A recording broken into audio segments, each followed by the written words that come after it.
Ladies and gentlemen, brothers and sisters, friends, enemies, and comrades, I hope you're doing well wherever you are. This is Monday going on Tuesday. I know it's late for those of you who are in Kenya or East Africa. Karibuni sana, karibuni sana, karibuni sana. Karibu, jamani, karibu. I'll be very brief, okay? I'm not going to hold you. I'm not going to stop you because I know you have things to do in your life, more important things to do. But as usual, it's Kenyan politics. There's always something happening, and we always have to discuss something because our country is a huge, big, humongous, protracted soap opera. This is something that you have to just follow and listen keenly to understand where we're going. Now, before I get started, ladies and gentlemen, brothers and sisters, you can see today's topic is recreating 2005 in 2025 to usher in BBI/NADCO, which will be the next step. Ladies and gentlemen, listen carefully, my friends, listen carefully. Save this video, because you will come back and tell me, hey, you said it. There's a couple of things that I've always predicted and came in, like when I called out Kasman and all this stuff, Morara and all that. You came, some of you did not agree, and later on you came and saw what I was telling you. There are some key indicators that tells you what's about to happen. But let's get started. Before I get started, ladies and gentlemen, if you're just joining in and you just got the notification, please go ahead and like the video. Finya your like, share, subscribe, all that good stuff. And if you're going to watch this on repeat, do the same. Subscribe if you haven't subscribed. This is a Kenyan politics. It's about I deal with Kenyan politics, so this is what this channel is about. And if you want to get in, I'll always put the link and hit that bell button so you can get notification every time I come in. Okay, and you can share this on your WhatsApp political groups and in your social media and so forth, so forth. Okay. All right, let's get started. Now, you might be asking me, why are you saying that they're recreating what happened in 2005? Think about it. What significant event happened in 2005? What happened? What happened in 2005? Kibaki was the president. He was still in the middle of his first term. Remember, he came to power in 2002. Karibu sana Gypsy Corner, nice seeing you. Francis Ndugu, ndio nakuona hapo umefika kama kawaida. Asante sana. Please like the video. Karibuni jamani, karibuni.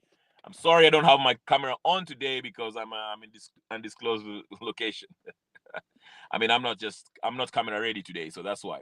Poa Francis Rungu, na nimefurahia kukuona. Tafadhali weka like hapo. Finya like hiyo like button hapo, na kama subscribe. Na weke bell button hapo, bell button. Notification button ufinye hapo mara moja. Asante ndugu. Again, I ask, what is the most significant event that happened in 2005 in Kenyan politics? For those of you who are young, I had less gray hair back then. Kibaki was the president of the Republic of Kenya. He was just in the middle of his first term, just like Ruto. Those are similarities.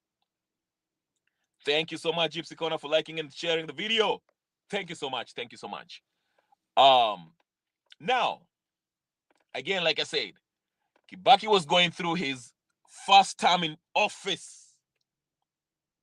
And in the middle of it, because remember, Kibaki won in 2002. He became president in 2002 after Moi's 24 years of rule. Okay? So when Kibaki came in, he started well. He had the will and the wishes of majority of Kenyans. We were happy. We were celebrating. Free at last.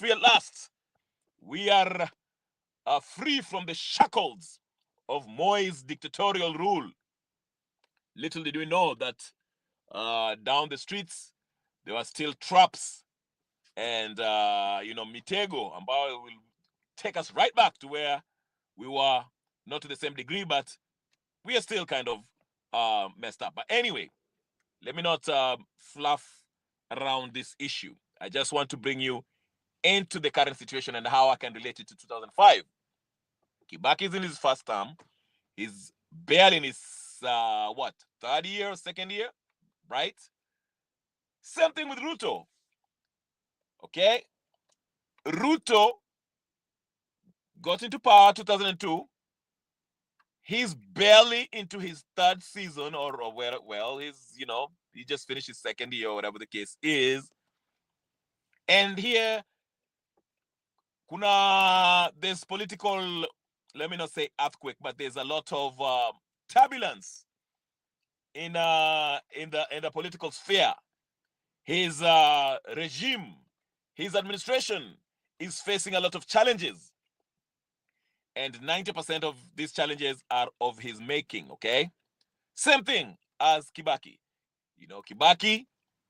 Kibaki started well. He had the will of Kenyan people. But something significant happened in 2005. It was not only that Kibaki was facing turbulence, political turbulence, but the kind of turbulent events that happened, one that was particularly very significant, was the referendum, the call for the plebiscite, the plebiscital vote. Ladies and gentlemen, do you remember? Banana versus orange, machungwa versus ndizi. Do you remember that? For you folks who are still my age or older, or whatever the case is, if you are alive then. Obviously, if you're here, you are alive then. Or if you're in Kenya and you knew what it was all about, right? So, in that 2005, ladies and gentlemen, grab your seat right now. Grab your seat. If you're eating, please put your foot down. Food down. Kaa chini, usikize. Put this on your large screen. Warm up your food, leave it in the microwave if you have a microwave. If you don't have a microwave, kama ina ninio, ambia bibi angoje kidogo, mkae chini na mulete watoto wasikie hii. Okay? I'm serving you today. I'm serving you. I'm your political dietitian. I will give you all the nutrients you need for you to be politically mature and strengthen your political muscles, especially your acumen, excuse me. Najua Kizungu ni very tough, ilikuja na meli. So in 2005, as I mentioned, there was a referendum, a call for a referendum in order for Kenyans either to change the constitution or not. Okay? Si mnakumbuka? Mnakumbuka? Hamkumbuki. Okay, nawaona. Now, let me pack that break there. Put a mental note on that event that happened in 2005, referendum. Of course, the Yes team lost.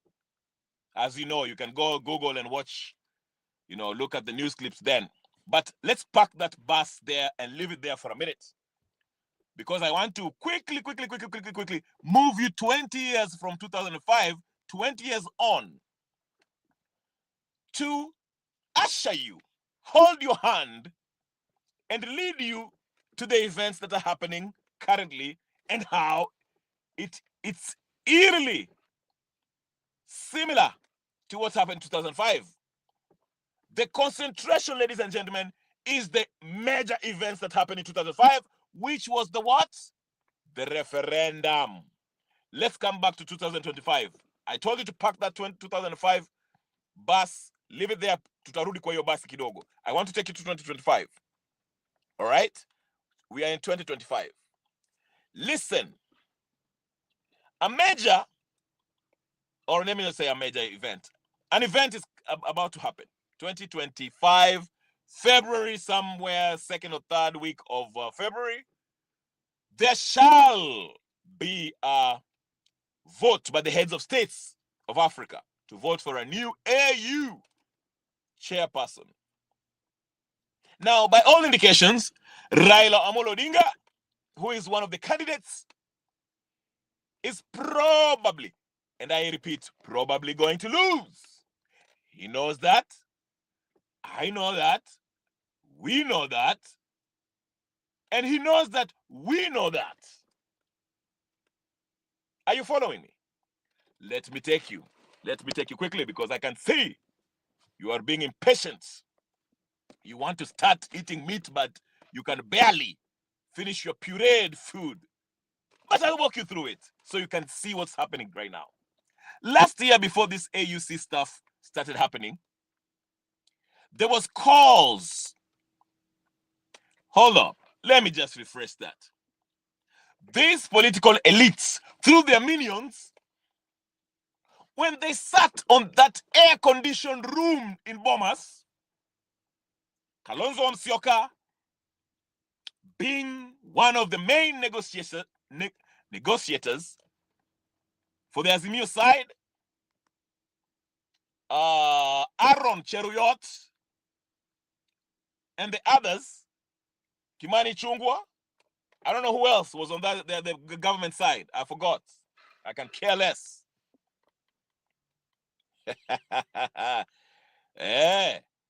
Shi Mariam nakuona hapo. Gypsy Kona nakuona hapo. Listen. So here, follow me with this. Follow me with this. Follow me with this. Follow my train of thought. As these people drafted this NADCO report, there was, among the proposals that they both agreed upon, Raila Odinga and Ruto agreed upon, there was one part that required the change of the constitution. For all of you know here, I know you guys, this is an advanced class, you're all smart. In order for the constitution to be changed, we, the people, must have a say in it. Meaning, there shall be a referendum. There shall be a referendum. Now, let's go. So this is what happened. They agreed upon all the proposed agenda issues on the agenda, whatever issues. They agreed upon it. And they started implementing them. They started with the IBC Amendment Bill, which they took it to the National Assembly, and it was passed quickly, very quickly. And we had the IBC Amendment Law, which was the first thing on the agenda, on the proposal, the NADCO proposal. Of course, we know the story. The courts rescinded and said that that thing was illegal. Okay, because this was an agreement between two party coalitions, and it's a law that was not passed through. There was no public participation in the process. Okay, now I want you to listen to these things carefully because this will help you discern what's about to happen in 2025. Okay, listen to me very carefully. Now, Raila Odinga spoke in Siaya somewhere. I'm not talking about this past few days, but a few months ago. And he said that we should look at the current 2010 constitution and see the parts that works for us, and perhaps, or maybe, change the parts that are not working for us. That's what he said. Hinting that in the future, there shall be a referendum, because that's basically what it means. Because if there's a renewal that they want to change in the constitution, people are asked to vote on the matter so that the constitution can be amended to accommodate that part of the constitution that they want to change. or if they need to change the constitution in its totality, which is not the case here.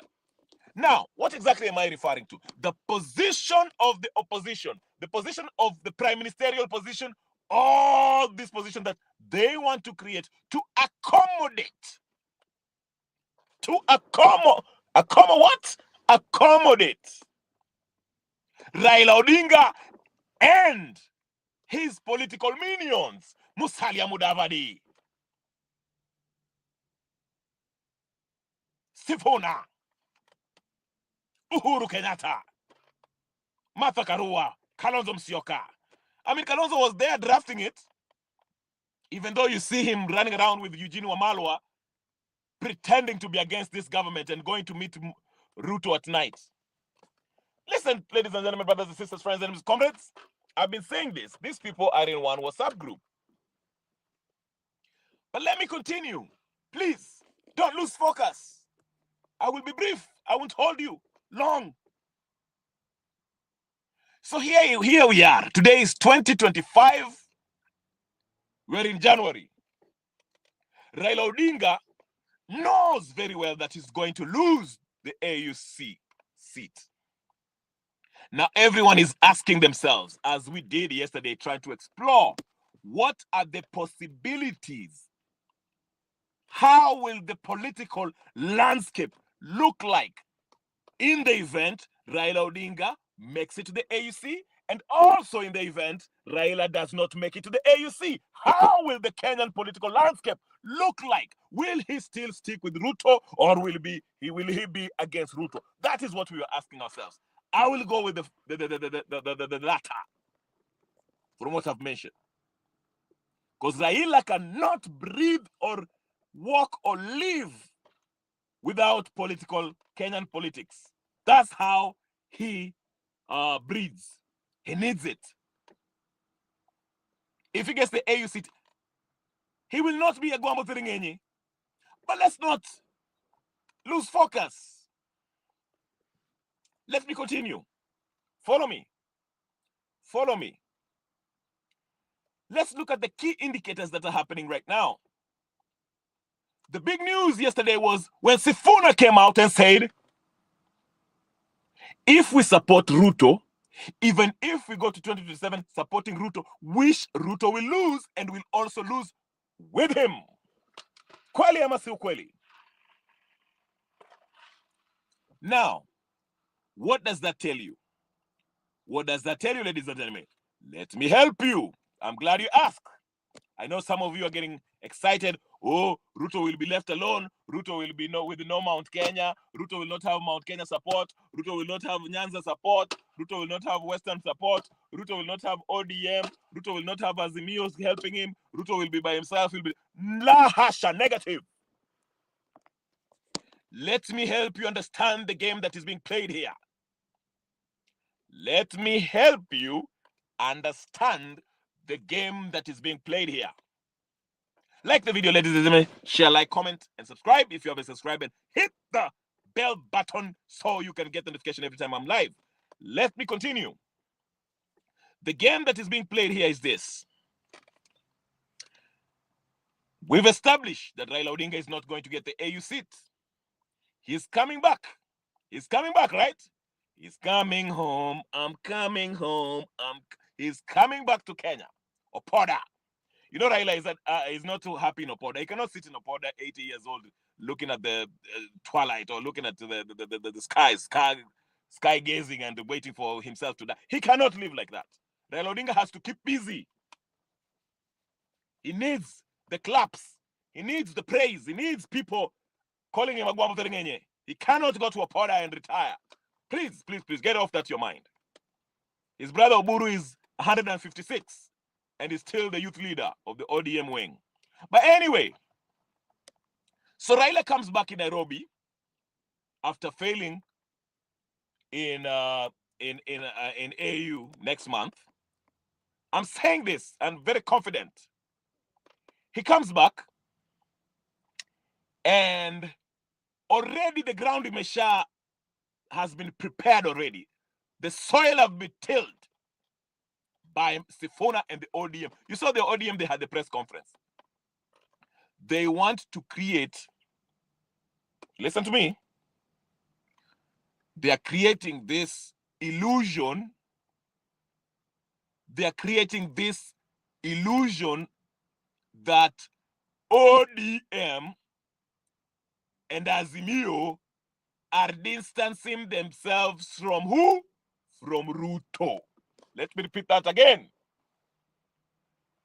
They are creating this illusion that Azimio and ODM, to be particular, the leaders from Nyanza, are disassociating themselves from Ruto.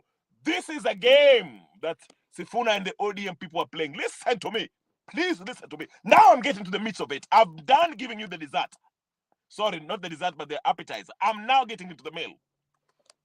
I'm getting into the meal now. Listen carefully. Tega masikio elewe. You'll not get this one anywhere else.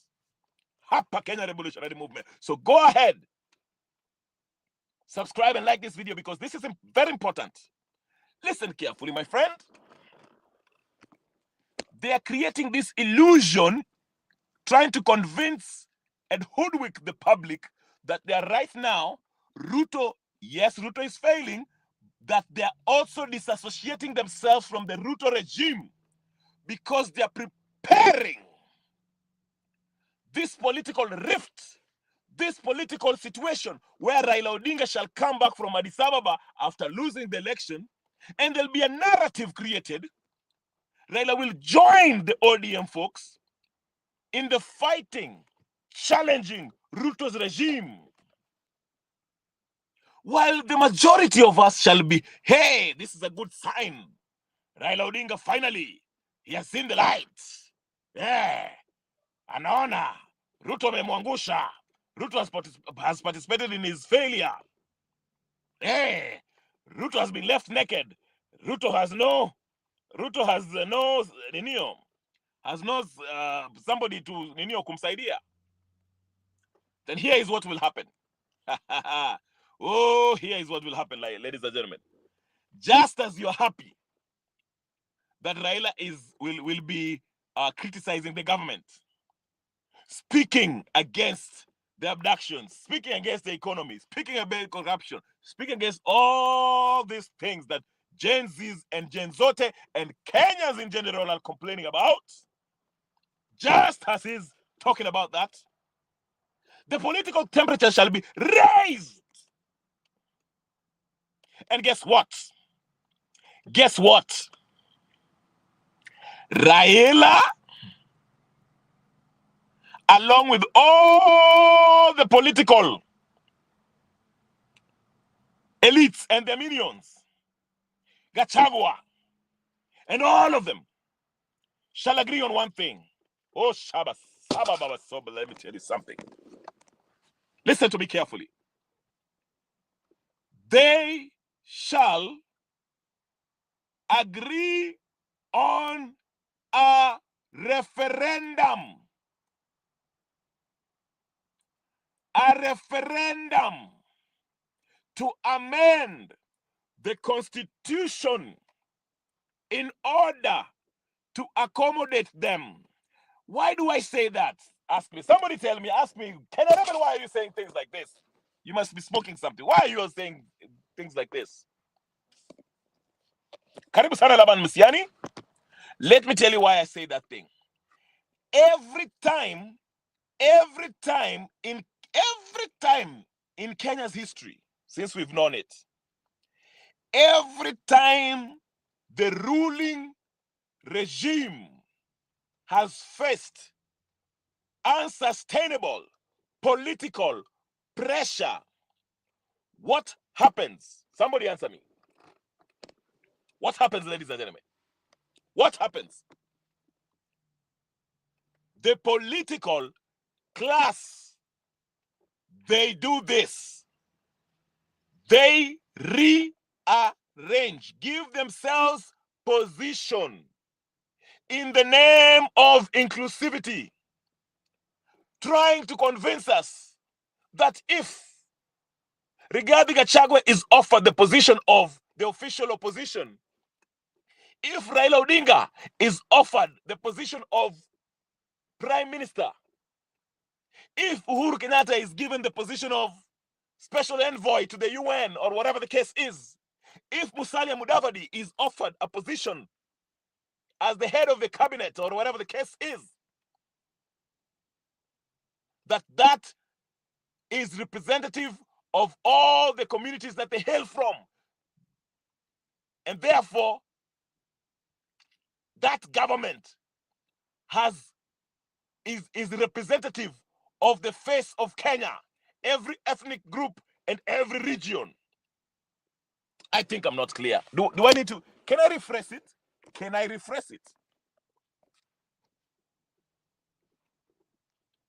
Can I rephrase it? I'll rephrase it. I'll rephrase this. Every time the Kenyan government, the ruling party, ruling government, okay, the government in place, okay, the president who wields a lot of power, every time a president, whether it was Uhuru, whether it was Ruto, whether it was Kibaki, every time they face unsustainable political pressure from the people, the solution is always to include some folks who are identified as the movement leaders, whether it's through their political parties, whether it's through their ethnic position. They include them in government in the name of inclusivity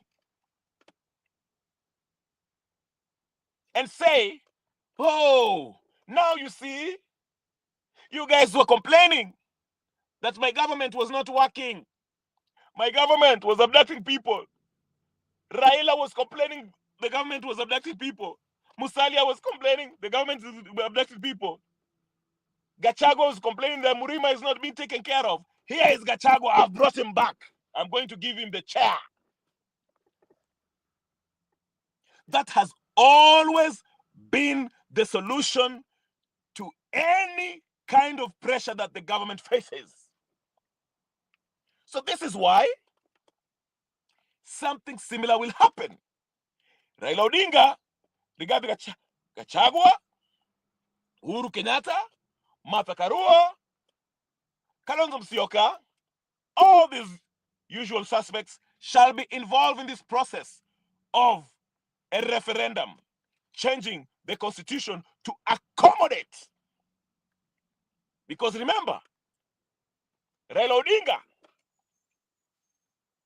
this is what he's aiming for. He understands. Raila Odinga understands he's not qualified to be an AUC chairperson, whatever the case is. But he will be happy if they give him the prime ministerial position. You understand what I'm saying? So this is what we should prepare for. This is part of the next thing on the agenda to be implemented from that NADCO thing. I told you yesterday there are two systems in Kenya. There's the legal system that we are supposed to adhere and live under as a state, which is our constitution. And there is another system of governance that totally disregards what makes us a republic. This is a government of shareholders, as Gachagua put it. This is a government of the elites, ruled by elites. This other system, evil system, trumps over our constitution.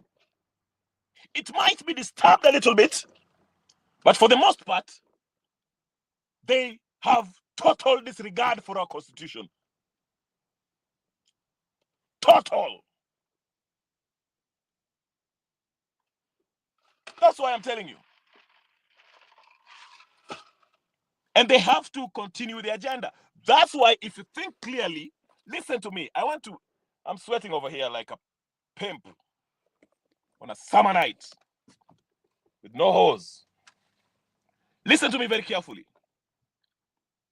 If you want to see an example of what I was talking about, the Judge Muthure, I think Muthure, I think that was her name. She clearly ruled that the boundaries, the elimination of the boundaries were due. And the IBC, since the previous IBC members, their time was up, the IBC was to be reconstituted as soon as possible. He said that. She said that. It was a lady judge who made that judgment. But guess what happened? Guess what happened? Raila Odinga, along with now the CS of Energy, Hyundai, they told the country that Ruto better not reconstitute the constitution, the IBC without their say, and that they should follow the NADCO recommendations. Karibu sana Principal Karur. Now the question that we should ask ourselves is: the NADCO report the new constitution of Kenya or not? What is the supreme law of the land of Kenya? Is it NADCO or is it the 2010 constitution that we live by?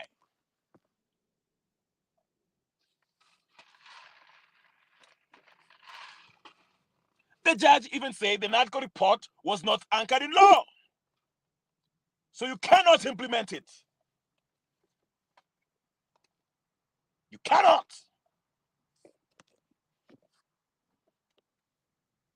So what I'm trying to say is this: while we have a constitution, a living, breathing one, that needs to be respected, implemented, and enforced,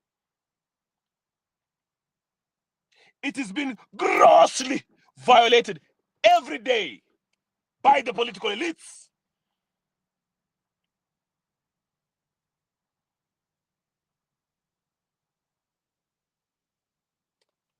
That is what I'm saying.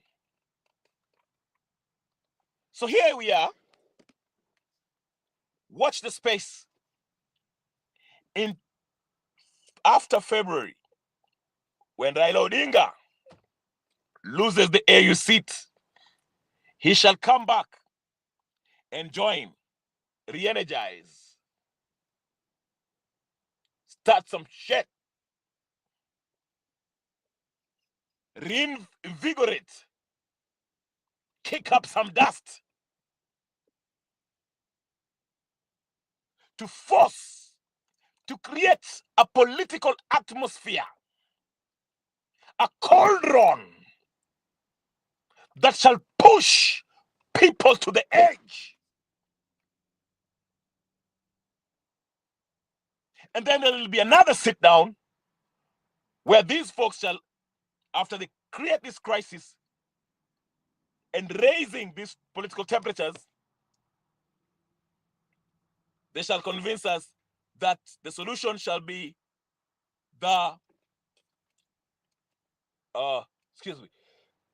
referendum, amending the constitution to accommodate some people. That's the only way we can have peace. As I said, every time the government of Kenya of the day faces unsustainable political pressure from the wananchi, the solution is always to accommodate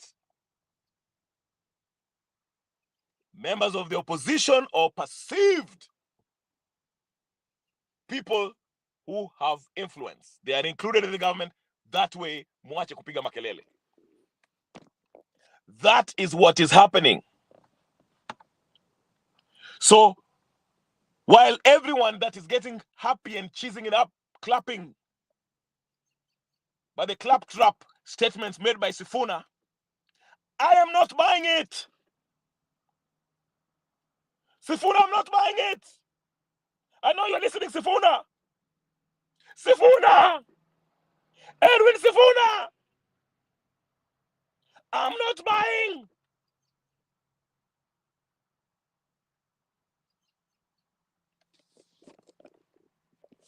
You hear me? This whole, listen to me. No, okay. Help me think about this, tafadhali. Help me think about this. It was just last month when Gladys Wanga, who was in that press conference, was with Ruto in Homa Bay, dancing, cheesing it up, praising the president. Halafu ati next month unamwona hapo ati unasema ati sisi watu wa ODM tuangalie vile tunaweza kujiangalia kwa sababu hii serikali inaanguka. Ati sasa anaanza kupinga serikali. Wacheni hiyo mchezo nani? Wacheni hiyo mchezo. Sifuna, I'm not buying your lies. Babu Owino.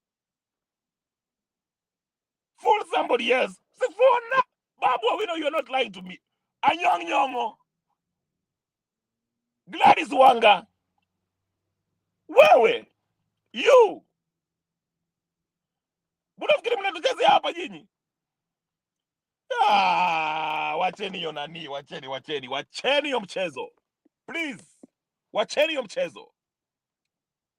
Hiyo mchezo mwache. I see K and keep reeling the chats. Karibuni sana. Hiyo mchezo tuache. This is a game that is being played. This game is being designed, has been engineered, is being fine-tuned to lead us so we can have a referendum. Haya. Nimewambia, 2025 there will be a referendum. 2005 there was a referendum. What happened before the referendum of 2005? What happened? Somebody who is old enough, who was in the ground. Tuambie, why did we have a referendum ya machungwa na banana in 2005? Why did we have it? Mutueleze. It was right it happened in November, yes. But the calls for the referendum started in 2005, even before that. I'm not drinking. I'm actually drinking pop. Well, you call it soda or Fanta. I'm not. If I was drinking, I will tell you. I'm telling you the truth. Hapa hakuna pombe. Kama nimewaka ningekwambia. I'm just telling you, I'm having a wonderful day.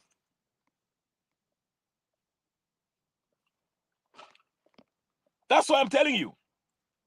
Folks, you have to clearly and carefully read. Because these people, the script that they write and the game plan, it's not a new one. They're not creative. They just look at what has happened and what has worked before, and they recycle it all over again and again and again and again. I'm telling you. It's a game. They want a referendum in 2025. And Raila will be spearheading that call. And that referendum is part of the NADCO implementation to amend the constitution to accommodate. To do what? Accommodate. Raila Amolo Tringinyi Conman mwenyewe and Gachagua. Because Ruto will have no say. Our interpretation will be like this. Ruto has been cornered because he doesn't have the support of Nyanza. Ruto has been cornered because he has no support of Mlima Kenya Central. Ruto has been cornered because the West are not fully behind him. So he will be left by Rift Valley. So if Raila tells him, hey, listen, mimi sikuenda AU, tuangalie ile NADCO yetu ambayo tulisign pamoja, we agreed upon it. Can we not implement it? Because you have no followers. Rift Valley alone is not enough to make you win the election in 2027. So able to ingia kwa hii NADCO. Where can NADCO implement it? I will move in every corner of the country to sell the whole idea of voting yes for the amendment of the Constitution. This is what is going to happen. Now I'm here. My prophecy is more correct than Prophet Ezekiel, whatever the case is. Is it Ezekiel or War or whatever the case is? So when you hear Sifuna giving a press conference with Anyang' Nyong'o and Gladys Wanga and the rest of them, washapanga. This is the year for it. This is the year of a referendum. Na hii referendum tuangalie vizuri. Wacha niwaambie kitu wengine. You hear the people like Teragay who are saying that they should extend the presidential limit. Hiyo issue itakuwa kwa hiyo referendum. Nawaambia, munisikia vizuri. Hawa ni wakora. They're crafty, criminal, obtuse criminals.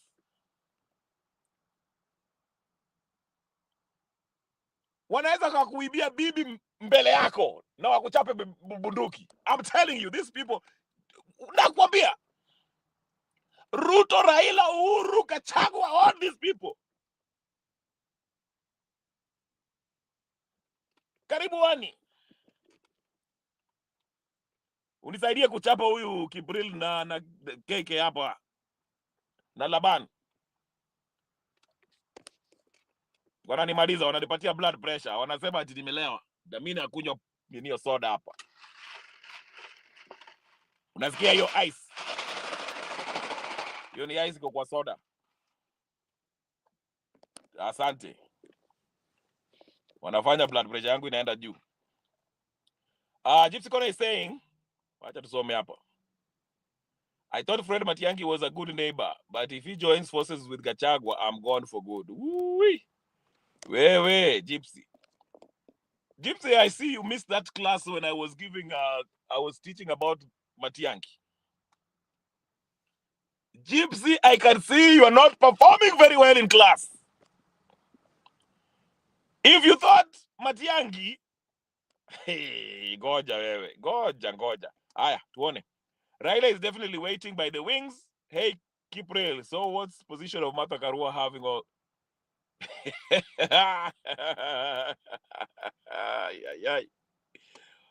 Martha Karua. Ai, tusianze mambo ya Martha Karua hapa. Ama ni situli kipa already ajibu maswali ya Martha Karua hapa. Ama tuingie Martha. Okay, tuchambue Martha Karua basi. Tuchambueni Martha Karua. Tuchambue Martha Karua. Is her name Wangari or something, a middle name? Tuchambue Martha Karua. Tuanze. Should we postpone it or do it now? Should we deal with Martha? Let me get a consensus. Should we deal with Martha Karua today or do deal with her later?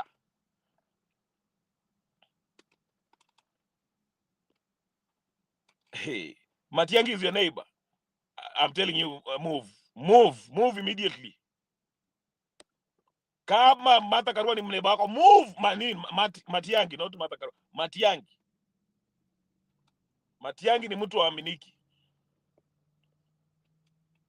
Gypsy, naona hii syllabus inakuacha. Okay. I told you, keep ingia hapa kama unaniambia mambo ya interview. Wacha nikuinterview kabla.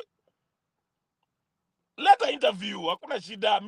In fact, I don't even need to revise the question I want to ask her. Mimi niko na swali 4 for Martha Karua ambao will just akijibu satisfactorily, I'll look at her different. But so far, from my evidence, from the history I've done as Martha Karua should not come anywhere near government. Wacha aende kapigane na Museveni na Basije huko. Atengeneze jina yake huko Uganda. Hawaje kutusumbua hapa. Martha Karua cannot Reswa, wachana na hiyo maneno. Hey.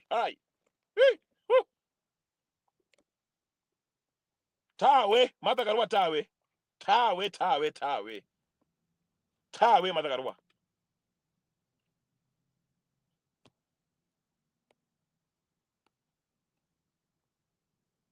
Hey.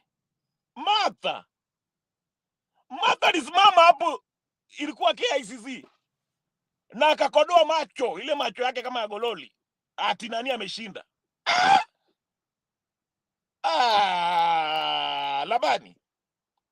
Labani, please deal with him, Martha Karua. Peleka Martha Karua keep Korgot. But I'm saying that respectfully. I'm not here to diss anyone. I respect your opinion. I'm telling you. I respect. Mi unaona anapatia hata Labani aingie hapa. Yeah, Martha Karua aende Uganda. Aende akapigane na listen. Martha Karua akiangusha Museveni, tutamleta Kenya. Tutamrudisha tumweke akwae Mkenya tena. Wacha aende huko Uganda wakijijua basiji na mabasiji sijui ndio nini. Martha Karua. No. Please. I will vote for Wajakoya before Martha Karua. Not that I support Wajakoya. Wajakoya is another tool. Yeah. Haya. Wacha niangalie kama naweza nikaweka hata comment. Hata siji kuweka kama comment hapo. Wacha niweke comment ndio muingie hapa kama nataka ku. Wacha nikuwekee wewe kipu tuambie mambo ya Martha Karua hapa. Hii mambo yako ya Martha Karua hii. Tutakuokoa. Keep, we are going to save you from Martha Karua. We are going to save you from Martha Karua. Keep real, we are going to save you from Martha Karua. Keep, we are going to save you from Martha Karua. Riswa.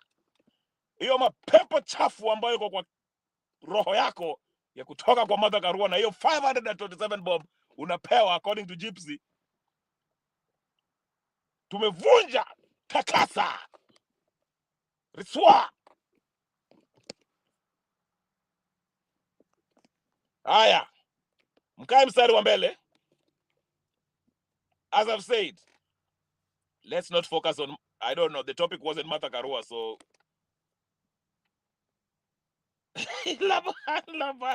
Laban ameanza.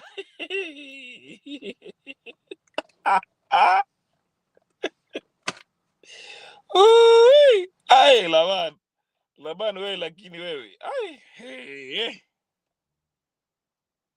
hakuna kitu, mimi sijakunywa kitu. I'm happy. I can't be happy nowadays. Unaona hii nini? Unaona hii generation ya siku hizi. Ati siku hizi if you're happy, you must be on something. Even children. Sawa, hakuna ubaya. Unaweza kwenda kwa jirani huko nini? Sio you don't have to be here, my friend. Hapa tubembelezani bwana. Ama namna gani? Wewe kama umekuwa bored, enda, there's always porn, you can, you know, jikune huko kidogo alafu tuangalie vile maneno iko. But anyway, as I was saying, that is what is going to happen. That is the next step that we are moving on. It's going to be about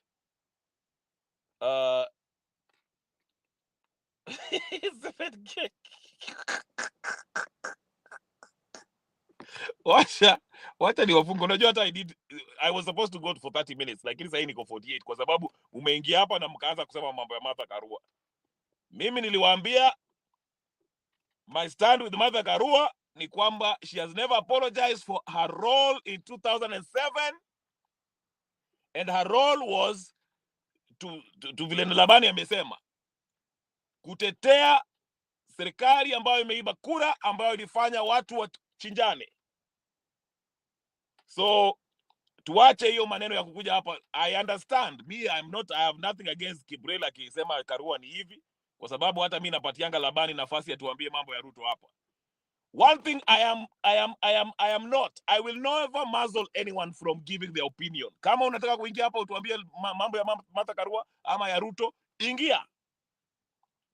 Kuna siku hata captain aliniletea some Ruto supporters. Wakina Kipterei, Kipterei ama Kapterei, whatever the case is. Yeah. Na wakajieleza wakasema, and I listened to them. So me, just because I have a position does not mean that I will stop you from giving your position. Unaweza kukuja hapa na useme mambo yako, but that does not mean I'll agree with you. Na kama kuna mtu mwingine anataka kukosoa, atakukosoa. Hata mimi nitakukosoa if I feel you are saying something that is not true. Yeah? So that is how it goes. That is what a public forum is. Yani, ai, huyo mzee mambo imemshinda. Ameanza kulialia huko Siaya ati sijui muanze kupoa sijui. Huyo mkora huyo. Wachana naye, huyo mambo imeisha. Yeye atarudi hapa kesho tu. Kesho tu utamwona hapa. Ameshakula ile 50 million alipea. Unajua Ruto gave Raila sijui 50 million. Aende akafanya nayo campaign. Wakakula hapa yeye na Gladys Wanga, wakakula. Sasa hii pesa inaisha. Haya. Labani anasema hiyo yote umeongea is Kenya revolution at Kenya revolution is just but naked narrative. Sawa? Fair enough. Hakuna shida. Anyway, tukae mstari wa mbele. Like, share, comment. Mimi niko karibu kufunga ni. I was trying to make it since some 51 minutes. I'm trying to drag it to 1 hour, but nimeona mmeanza mambo ya Karua hapa, sijui mnanipeleka. Nyinyi mnanipeleka hivi sijui Karua nini. Come on man. Listen. Wacha hiyo maneno. By the way, I'm putting a celebration hapa. Lakini nikiweka celebration alafu Raila ashinde. Ui. Ai. Hey. Wacha, I'll find out the real date of when Raila Odinga is running for AU. Tunataka hiyo date. Si mnaona? Unfair. Keep NK walinitusi but niko tayari kuongea ukweli. You see, mi hata ai wewe piti pale sasa.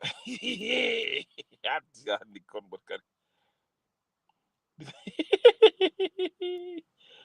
Ati I look like I also like Martha Karua.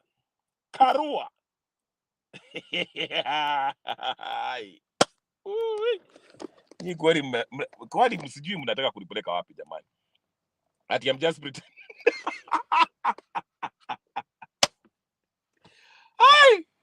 Ati I'm just pretending I like Martha Karua.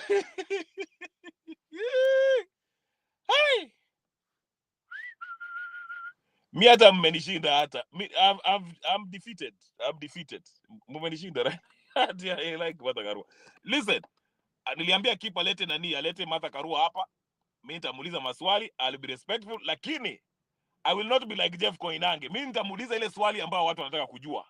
Si ati ile nikuja hapa niseme ati nianze kumuuliza maswali ya Uganda na Yoweri Museveni. Yeah? I can even give you the questions so you can go revise. Number one question for Martha Karua. Why did you support a government that Kibaki lost that led to 2007 elections, violence? Number two, knowing that Raila Odinga was conman Sidindi Ayatondo Poda, why did you choose to deputize that position in 2022? Knowing that you are deputizing a position of conman from a Poda. Okay? Number three, what was your accomplishment when you were the Minister of Constitutional Matters? What did you accomplish? Besides presiding over government that was known for killing people, harboring drug dealers, the tour brothers and all that stuff. Let's not play games over here. Those are the questions that we want to ask Martha Karua.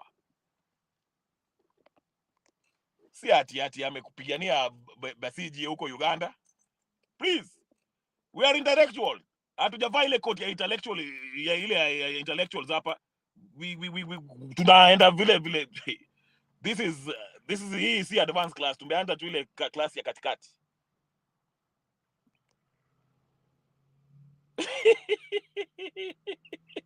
That's what I'm saying. But if she wants an interview, we'll ask her those questions and we'll be respectful. we don't abuse people. Watu wengine ndio wanatukanana hapa contestants. I don't abuse anyone here. Tunauliza tu maswali mazuri polepole na kinaga ubaga.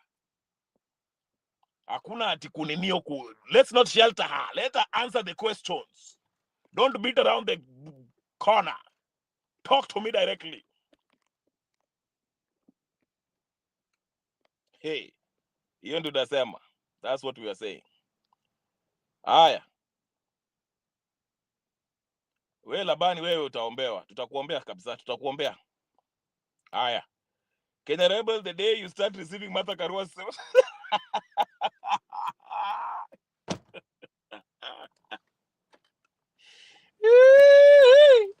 yeah.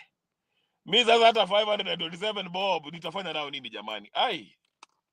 My bills are way over 527 bob jamani. Tafadhali. Please. I'm not cheap. Hata kama mi, I'm not cheap my friend. Ruto hata ukitaka uninunua. Weka milioni 50 million. Hata mi ni Raila. Dollars, hakuna ati ya Kenya. 50 billion ndio tuongee. Hiyo ni kuongea. Na tunaiweka kwa ninio, escrow. So that if the deal doesn't go through, mimi napata 25 million. Hatuchezi. Ruto, unanisikia? Hata mkinifuata na SUV, mimi. Kama unataka tuongee 50 million, unaweka kwa escrow. Na mimi niko na lawyer, na wewe uko na hiyo lawyer wako, ulete huyo Murkomen na kwa lawyer wako.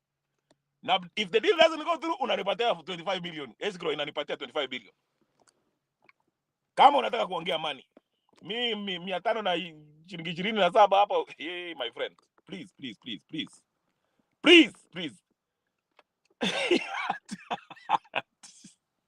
Ati relax. Hawezi leta Martha Karua anywhere, even his home in Kenya. Wewe wacheni na keep bana, utafanya keep jam. Lakini wacha jam kwani. Sasa afikirie kama tunamwingilia. Keep ni mtu wetu. Did you hear about it? Yes. Yeah, naambia. Mimi nimetoka na wacha niambie. Mimi nimeokoa na nina. Okay, sawa. Kaplamai SDA Church. Ati mimi umeokoka na ninashiriki Kaplamai SDA Church. Okay, sawa. Watu SDA nimewasalimu hata nyote. Haya, but anyway, that's the main mail. Basically, I'm saying this in a nutshell. There's we can draw parallels between 2005 and 2025. 2005, during Kibaki's first term, in the midst of it, there was a referendum that was about changing the constitution. Of course, it did not go through. But we know what happened in 2007, 2 years later, after he kicked out of everyone from NADCO, whatever the case is. And we know what happened in 2007, where the elections was blatantly rigged by Kibaki's folks, among them Martha Karua, okay, that led to post-election violence. We know about that, okay? Now, what I'm trying to say is there's similarities, because if you look, Ruto is also just finishing or in his second year of his first term. And we know about the NADCO report that was agreed upon by Raila and Ruto. And the next item of the agenda was supposed to be the